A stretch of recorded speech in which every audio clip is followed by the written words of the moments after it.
Hiya, I'm Laura, and this is Michelle from Shakespeare's Aura. Or together, rather, we form Shakespeare's Aura. Hello.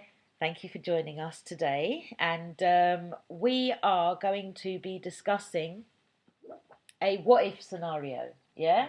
Okay.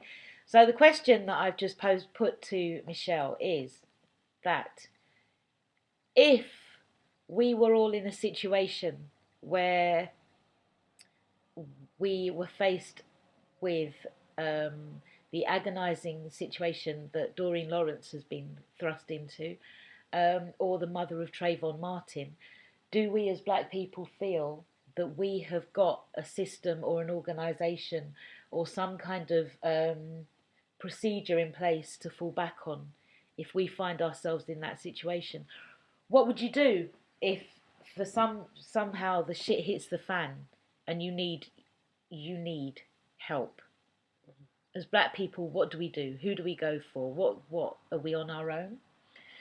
Well, I think hopefully what you're trying to create is a kind of answer to that question, because I think without that type of thing, yeah, we are on our own. And I think when you look at what Doreen Lawrence went through, she literally had to sacrifice almost her life to get the result that she got. Yeah. Because it cost her marriage.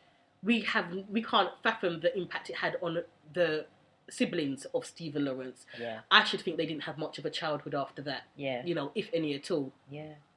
So it really did cost her. She had to go such a way to get, and that's the thing. She didn't have to go just such a way. Sorry, I've lost my thread, but I'll come back to it. My point is that she went all of that way and she didn't even receive the justice that should have just come to her automatically. Yeah. From day. Yeah. And I think that is the problem, is that if we were in that situation today, there's no telling, or there's no reason why the exact thing wouldn't occur, whereas we wouldn't get justice immediately and would have to then fight for it. And I think actually there is a case at the moment where a boy was murdered abroad. I can't remember the actual country, and I think it was Greece. And the investigation into his murder is very flawed, and the help that the family are getting from the Prime Minister, and from the British police force, is almost nothing. Okay. And what their line has been is that, well, we don't really interfere in international cases. We let them handle their business. Springs to mind Madeleine McCann. I'm here and I'm like, ah! Yeah, go on. And such cases where it is a British person, Meredith Kutcher, a British person murdered abroad, and they've gone to great lengths to ensure that a police investigation has been properly carried out. Meredith did have there's some kind of black in there somewhere. There is, but what I mean, I suppose, is that her face still fits. She's not black enough for it to be a case of who cares about Meredith. Right. Do you know what I mean? Do you know, with that case, it's like, for me, it's like it don't even matter about Meredith anymore. It's all about Foxy Noxy.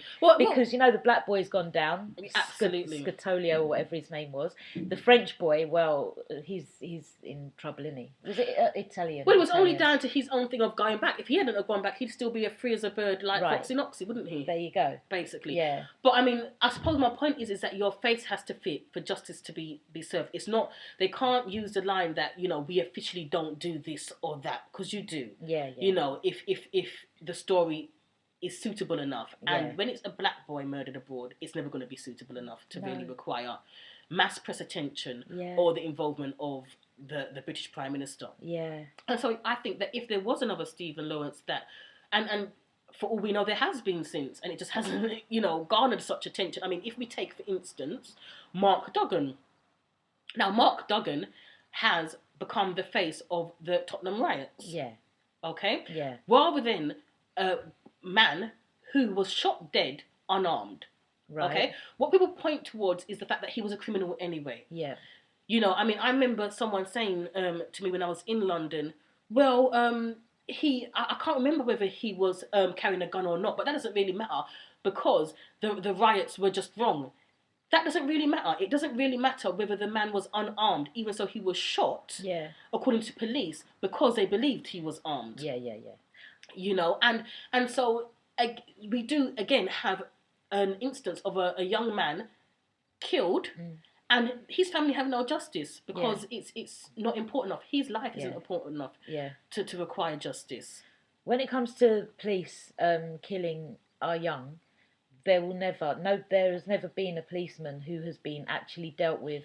No. You know, in connection with killing any of our people in custody or whatever. It's just not going to happen. No. They're always going to find their way out of it. When it comes to the Tottenham riots, as far as I'm concerned, it's two different subjects.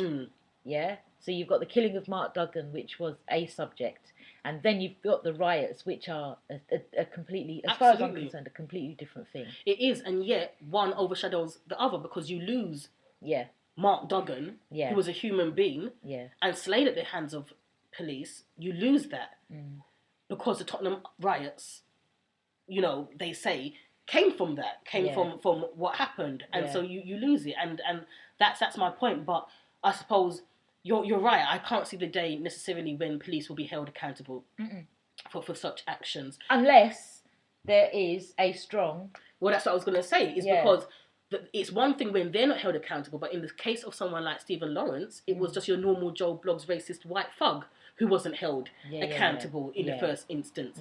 And so that's how low we are in the pecking order, that it's not even a matter of being killed by the police that we don't receive justice. It's even if we're killed by Joe Bloggs, we don't receive justice. And so your original question was whether if that happened today, we'd be in a better position than Doreen Lawrence was, 15, maybe even 20 years ago. Right. And I don't think right now we would be. No, I don't think we are. We're not in a position, when we don't have any position. We don't have anything in place. Somebody was saying to me it's however many years since Malcolm X died. Is it 50 years since he died now? And I was saying, well, what have we done since? What have we got to show for it? So if he was to come back now, how much prouder would he be? I think Tanya Stevens, Tanya Stevens has got the song actually, and she says, you know, was it worth the whole? I can't remember how the song goes, but it's a beautiful song. I'll post it on the website. But she's basically saying, would those people be proud of us? You know, all the people that boycotted the bus, how happy would they be to know that our young actually love to sit at the back of the bus now? Yeah. You know? Yeah, they do. Them lovey. Yeah, you know? They do. But then could we say that something like Doreen Lawrence, I'm not talking about her personally because I think her personal circumstances is just something that's beyond my comprehension in real terms. I can't comprehend what she's been through. Neither. But if just using her as an example, if her personal crusade had become something wider and had resulted in something that was tangible, that black people who maybe faced the kind of thing that she went through could go to, would that not have been maybe even more of a result? You know, because we got the result of the boys finally being locked up for something else, but at least they're in prison. But that, and now she's in the House of Lords. But something else that could have come from that could have been, you know, we need something in place so that if this happens to another set of parents, they won't face what we faced. You know, some kind of legal trust, something in place, you know, so that we have a resource to call upon. Because I think that if that happened today, to my son, you know, touch wood, absolutely. But I think I'd just be like Doreen Lawrence in that it would be just a fight to the death to receive justice rather than having a wider community to call upon. Yeah, your fight would be on your own, wouldn't it? Absolutely. And I think what happens is we start off all enthusiastic, oh my gosh, you know, and then it dies down, doesn't it? We sort of lose interest. We go back to living, we go back to conforming, we go back to being black people trying to fit into a white community, and we stop trying to stick out and be counted as valid, as necessary. We go back to being fodder. So I think it's about time then that we shrug that off, because look at us, you know, we're not, we are so much greater than we have been led to believe that we are. But when do we reclaim that, and how do we reclaim that? And I think what you're trying to do would be vital in trying to kind of reclaim that power so that we have resources that we can turn to, and that we can, I mean, Doreen Lawrence's lawyer, solicitor, or lawyer, I'm not sure of the, the legal term, but I mean, he was with her through thick and thin, and he saw that she got justice. But just in theory, wouldn't it be nice if there was black lawyers and black law firms that were there to represent us in such circumstances, so that we've got a whole network of resources to call upon in our times of personal struggle. But that's the thing. We do have black lawyers. We have black QCs. We have black magistrates. We do. And we have, people who work in law firms. Yeah. We have those people. We do. We have black consultants. We have black doctors. We have black nurses. We've got those people. Yeah. We've got people in travel. Whether it be the system, the transport system in London, or whether it be the aeroplanes and the wider range. We have people. We have childcare providers. We have teachers. We have lecturers. We have everybody. We have people making the cars and people making the buses, and yeah, we do. We have engineers. We have writers. We have. But we're not all linked, are we? And we're not all on the same page. I mean, and that surely is a problem. I mean, when you look at the what's her name, Briscoe, the author of Ugly. Yeah. No, who you look upon as a successful black woman who isn't anymore, for obvious reasons. She's fallen down. But I mean, with her image problems, her black image problems, stemming from her childhood to the point where she's admitted as a grown adult, she still had such issues that she had to go and get plastic surgery to make herself not ugly anymore. And a lot of her ugliness was down to the tone of her skin and so forth. Do we think that we would have been able to call on someone like Briscoe and say, with your standing, not as a head QC and the first black judge, you can kind of represent some of our issues as a black community? I don't think so. I don't think so. And that's surely part of the problem, is that we have them in these places. Yeah. But if they don't care... well, then we don't know, though, do we? We don't know whether they care or not, though, do we? Really? No, we don't really. I'm guessing from her tone that she doesn't. But no, we don't. And maybe that is the issue. Maybe that's the point, is that we haven't been out there enough to gauge whether they care. We just presume. We just presume that they don't. And probably a flawed presumption, because you don't know unless you try. Yeah. In order for them to have gotten where they've gotten, they would have had to have conformed. Yeah, absolutely. To an extent, yeah. But that doesn't necessarily mean that they've lost their connection to black. Or their empathy with black. With black. Some of these people might not be with black partners, and some of them might also be in same-sex relationships. However, does that make them any less black than they are? Yeah. Their skin is still black. Mm-hmm. And their roots, I'm sure, would still be black. Yeah. It's very interesting. I wonder if now I'm thinking, okay, maybe compile something and just to see, what kind of feedback we get. It's true. I think that's a really good idea. Yeah, from these actually influential black people, black British people. Give them a chance. Yeah. I think absolutely. Now that you say it like that and put it like that, I think you're right. It's a big, massive presumption. I could become successful. I want to be a successful author. If I wrote a certain type of literature, maybe people out there would assume that I wouldn't want to be involved in any. It's an assumption. Yeah. It's an assumption based probably on very little evidence, and therefore it's worth going that road, or finding out, because these people that would have huge networks. Yeah. Because again, it's another divide, isn't it? It is. It's another divide. It is. And it's like a them and us. Yeah. And there's a time that they would have thought to themselves, wow, I want to do this, but I can't be I can't roll with such and such. I can't do what I would have normally used to have done, or I don't know, even if it's something like I can't chill with them anymore because they're not on the same page. Yeah. Everybody actually grows at a different rate. Yeah. Everybody's got a purpose. Everybody's here to do something. Maybe those people that are in a position of power are there to help us in our time of need. And we can't access them if we are full of ignorance. We need to contact them before we are in our hour of need. Yeah, true. So that then they can't turn around and say, you just want me now that I'm blacking it. You know, I've struggled so hard and now I'm here. Now you need me. Yeah. Look where I am. Yeah. Because, you know, some people might be inclined to say, well, no, F you, eloquently. Yeah. I'm not going to help you because you weren't there when I was X, Y, Z. Yeah. You know? Yeah, it might be worth compiling a list of influential black people, black British people, and seeing if there isn't a way of engaging with them. At the very least, we need to know who all of them are so that we can set them down as role models for our young. Yeah. As people to aspire to, you know? Because our role models are not the ones that are out there shouting, screaming and shaking their tushes. No, they're not. Although I do have, so this is a whole different subject that we go into, role models. What is a role model? And I think that is such a kind of, it's like a bomb waiting to go off in terms of a question, because with role models, I tend to believe that your role models should begin at home. Yeah. And that if you're going to have your child look to a role model, they have to know why they're looking to that person. Yeah. So for instance, you might say, okay, like Briscoe, for instance, she's a role model in the fact that she started with very little, and through perseverance and focus got to where she got. Yeah.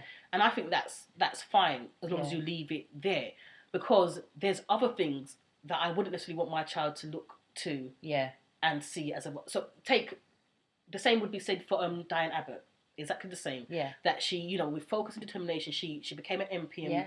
But you know, she voted for a war that I completely disagree with. Right. Okay. She sent her child to private school. Right. Even though she's supposed to be for non-private schools. Yeah. So in terms of principles, I certainly wouldn't want my child to see her as a role model. Right. If you get what I mean. Yeah. So it's like that sense of what a role model is and who we point to as role models is important.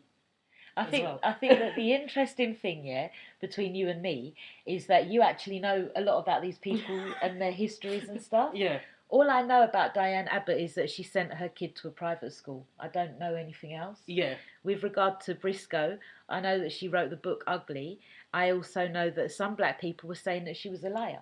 Yeah. But I didn't know that she had accomplished much more after that. Yeah. And you know, there's a black lady, I can't think of her name. I think her surname's Pocock or something like that. And she is she's something like a she's somebody, she's like, you know, she's something heavy. Yeah. You know? And it's like, well, how comes I'm only hearing about her now? Yeah. You know? Maybe it's my own failing because I haven't gone out to look for these people. Yeah, but I think on one level, that's what I'm saying. On one level, I think it's okay not to know, because I think on one level, if you're pointing your children towards a role model in terms of profession and things like that, I don't think there's anything wrong with that. But for me, it's about dividing it up so that children know that it's a role model in this sense, but not necessarily a role model in all senses, you know? Yeah. You know, like footballers, you role models maybe, because they work hard, but do you really want everything that a footballer represents? No. To be a role model to your child? No. I don't, and I'm quite glad that my son has got no interest in football, but I don't think I would, you know, as a parent, I don't want my son to be a footballer. No, me neither. But, you know, I wouldn't dispute that they work hard. No, they do. That they put a lot of effort into acquiring their skill. Yeah. But then, I don't want them as a role model because there's lots of other things implications that come with that. And I think that's the same for role models, full stop. Yeah. It's a bigger picture sometimes. Yeah. Ambulance drivers. They also put a lot of effort into doing their job, don't they? Yeah, they do. And to be fair, so maybe that's the way we categorise role models within our society. Yeah. Why isn't the ambulance driver a role model? Why isn't the nurse who gets paid nothing but turns up for work every day a role model? Right. You know? Yeah, it's true. I just looked it up, and it's Maggie Aderin Pocock. Oh, space scientist. I've never heard of her. Is she British? Well, never heard of her. I believe so. Well, it's worth Yeah. looking into. Yeah. But that's the thing, we don't know. Maybe we don't know We just as don't much as know. we should know. So what I'm going to do is I'm going to start seeking these people out and just put a little article about them on a website. That's a good idea. On the website, forunitycommunity.org. And, let's just get these people kind of up and out there. It's true what you're saying. It's not everything from them that we need to take. No, exactly. But we can't take from them the fact that they have managed to get somewhere in life. Absolutely. And the fact that if something did happen to us, if they were able to contribute in any way to helping our situation, then what would it matter? Okay.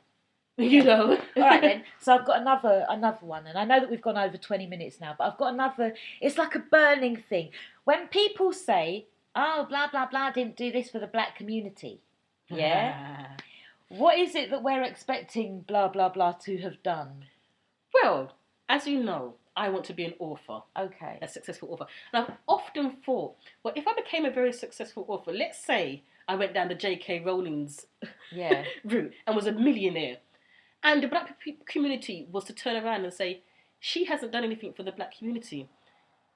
In some of my more cynical, or should I say on some of my more cynical days, I have thought, well, couldn't I turn around and say, what the F has the black community done for me? Right. You know? Yeah. And I think this is an issue sometimes in our expectations of people.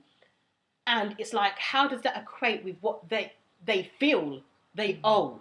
You know, why do I owe anything to anybody? To anybody, okay, including the black community. Because they're black.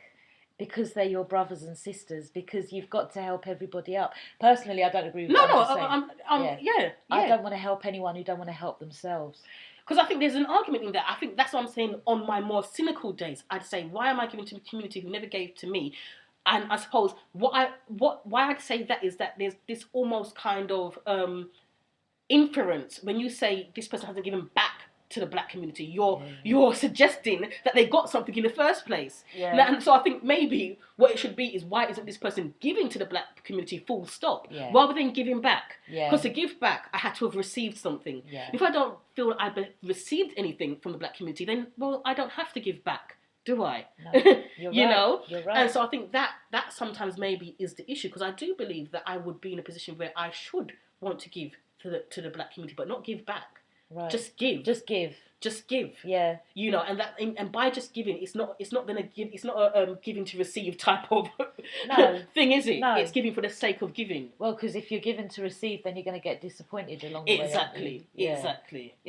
So I think that, because I do think, I mean, you know, you look at some celebrities and they do say that, well, this person hasn't given back anything to their community, or they say, you know, he has given loads back to his community. Yeah. And I think it's a personal thing. I think for some people, they will have that attitude of, well, why should I? Yeah. You know? A lot of people give to charity. Yeah. A lot of people make it known that they've given to charity, and a lot of people just do their thing. Mm. And I think it's you're in a no-win situation, really, aren't you? You are, but for instance, should I look at someone like Oprah, for instance, and Oprah's done a lot of work recently in Africa with I forget which African country, with orphaned girls, and in establishing schools for them, and educating them. She's been very applauded for this.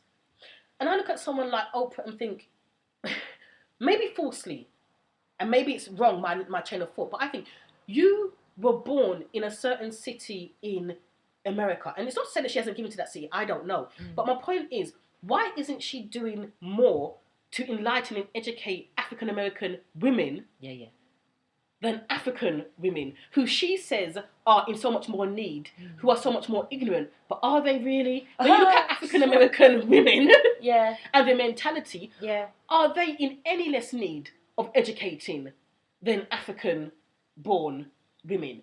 And so in that sense, I would say, why are you giving to you know, them, rather than, and I mean, if we're talking in terms of saving lives, then do what you feel is right. But when we're talking about in terms of giving, in terms of education, I would say, why aren't you giving to your community?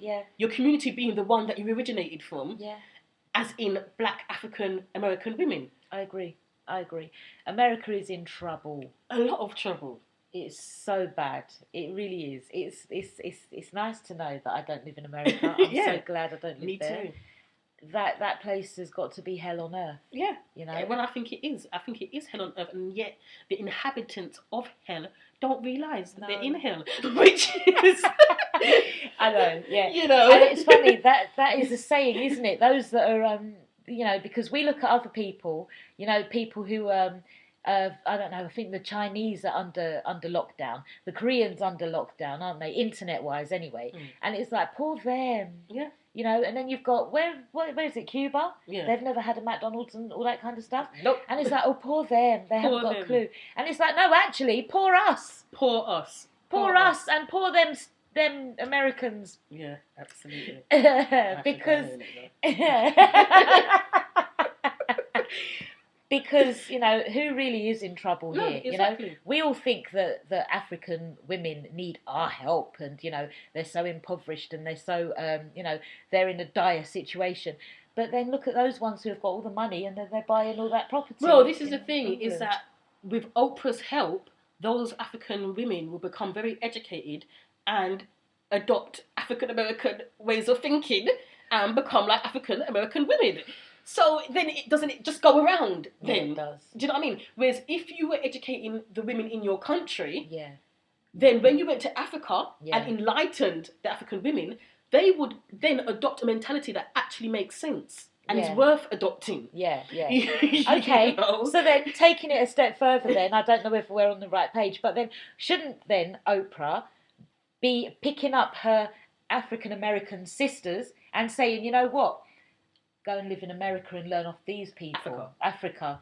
Well, I think that would have been okay at one time, but we're so messed up now that unless she was bringing them to indigenous places in Africa, where she'd be bringing them in Africa, often their culture is based around Western society's concept of what we should live like or how we should live. Yeah. If you get what I'm meaning. Not much of developed Africa or developing Africa is based on our ancestry of how to live. Yeah. Okay, you're right. Because it's the same sort of in Jamaica. They are so in alliance with the American way of life. You know, they are so, you know, it's all about America. You know, it's all about the American clothes and all the rest of it. So, well, I think that would really make a really good topic for next time, is the influence of America. Yeah. Both in terms of as a country and as African Americans on British Black and Caribbean as well. Okay, all right then. Okay, so shall we leave it there then? And the next video that we do will be on the effect that America has had on black people in general. In general. Great. So you've got your black British, the effect it's had on Jamaicans or Caribbeans rather, and the effect it's had on Africa. Like the other day when I saw a picture of these white people, that Americans I imagine, who had gone to Africa and they'd found some tribe, and then they're taking pictures and they're giving these little kids cans of Coke. Yeah, why not? Cans of Coke and, you know, and what's it called, bar? They're one of their chocolate bars as well, Hershey bars. Right. Yeah. Right. Like it's some sort of treat. Yeah. We're trying to kill our... Anyway, come on now. Off we go. Thank you for joining us. We do get a bit carried away, as you see, but it's all genuine. You know, none of this is staged and we don't discuss it beforehand. What comes out of our mouths is what we... Real talk. Yeah. Yeah. All right. Okay. So thank you, and we'll be posting another video shortly. You're quite welcome to leave your comments at the bottom, and you can come and look us up at www.forunitycommunity.org. Bye. Bye.